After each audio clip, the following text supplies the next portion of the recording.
आइए अब हम आपको दिखाते हैं कि हमले के बाद भी क्यों मुंबई का तटीय इलाका खतरों से घिरा हुआ है। मुंबई पर आतंकी हमले के लगभग 6 साल बाद भी तटीय इलाकों की सुरक्षा का हाल अब भी बुरा है। आईबी के अलर्ट के बाद कोस्ट गार्ड की सुरक्षा जांच रिपोर्ट में यह सनसनीखेज खुलासा हुआ है। रिपोर्ट के मुताबिक समुद्र में सिर्फ 149 नावों के पास लाइसेंस है, जबकि 800 से ज्यादा गैर कानूनी तरीके से नावें चल रही हैं और यहां अवैध रूप से बांग्लादेशी भी हैं जो कि मछली मारने का काम करते हैं। मुंबई पर मंडरा रहा है आतंकी खतरा। आतंकियों की निशानी पर मुंबई, समुद्री रास्तों से हमले की आशंका। आईबी कर चुका है कोस्ट गार्ड को अलर्ट।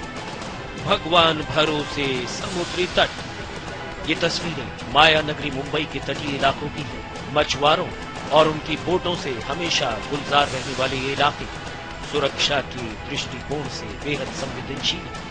इन इलाकों पर आतंकियों की पैनी नजर है। इन रास्तों का इस्तेमाल कर आतंकी एक बार फिर मुंबई को दहलाने की फिराक में है। ये सनसनीखेज खुलासा कोस्ट गार्ड की एक जांच रिपोर्ट में हुआ है। कोस्ट गार्ड की जांच रिपोर्ट के मुताबिक आतंकियों के नापाक इरादे को समुद्र में मौजूद ये मछुआरे और नावें और आसान बना देती हैं।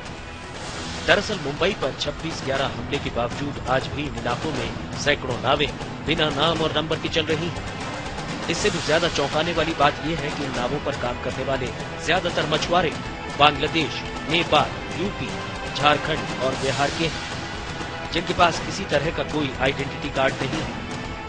जो बोट के अंदर काम करने वाले जो खलासी है वो 60% खलासी बांग्लादेशी, नेपाली और यूपी के थे और ये बात सीरियस उसको लगा और इसके वजह से उसने ये बोला कि अगर जिसके बोट के ऊपर नंबर नहीं है और इलीगल फिशिंग है तो जैसा जो जगह पर अपन खड़ा है वो कसाब उतरे थे हमारे यह मच्छीमार नगर में, वैसा धमाका कभी भी हो सकता है। आईबी के अलर्ट के बाद कोस्ट गार्ड की मीटिंग मिनट्स की कॉपी में कोस्ट गार्ड ने ऐसी कई नावों का जिक्र किया है जो बिना रजिस्ट्रेशन नंबर और नाम के चल रही हैं। मछुआरों की कोई भी डिटेल किसी भी सुरक्षा एजेंसी के पास नहीं है। सिर्फ 10% नावों में ही जीपीआरएस जैसी सेवा मौजूद है। यह हाल तब है जब विधानसभा के तमाम सत्रों में तटीय सुरक्षा को लेकर विपक्ष सरकार को कटघरे में खड़ा करता रहा। आर पाटिल साहब ने विधानसभा में बताया था, कई चीजें उन्होंने बताई थी कि बम्बई शहर में सीसीटीवी कैमरा लगाएंगे, फोर्स 1 का हम ये करेंगे, उसको मजबूत करेंगे, सागरी किनारा मजबूत होने के वहां स्पीड बोट लगाएंगे, पुलिस चौकी करेंगे। कई बातें उन्होंने बताई थी और आर पाटिल अभी खाली बातों ने बात करते रहता है, उनके बातों में कोई दम नहीं रहता, कोई पालन उसका होता नहीं है। मुंबई पर 26/11 को हुए आतंकी हमले के बाद सुरक्षा एजेंसियों ने दावा किया था कि ये उनकी पहली और आखिरी गलती है, लेकिन उसके बाद कई ऐसी घटनाएं सामने आ चुकी हैं जो उनके दावे को खोखला साबित करती हैं। 2011 में तटीय सुरक्षा में हुई भारी चूक का खुलासा उस वक्त हुआ जब 1000 टन का जहाज अपनी रौ में बहते बहते चूहू चला आया।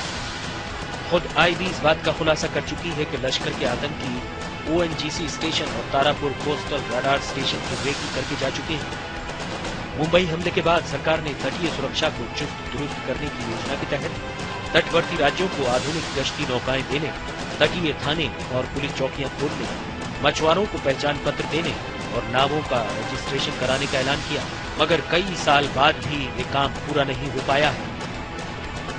समुद्र में जो मछुआरे बोट लेके जाते हैं उसमें से करीब 800 बोट ऐसी पाई गई हैं जो इलीगल तरीके से मच्छीमारी का काम करते हैं। उसके साथ ही कोस्ट गार्ड डिपार्टमेंट ने सभी संबंधित डिपार्टमेंट को इस बात की सूचना भी दी है, लेकिन सुरक्षा के नाम पर अभी तक कुछ भी नहीं किया गया है। इस समय मुंबई से कैमरा पर्सन संदीप के साथ अखिलेश तिवारी।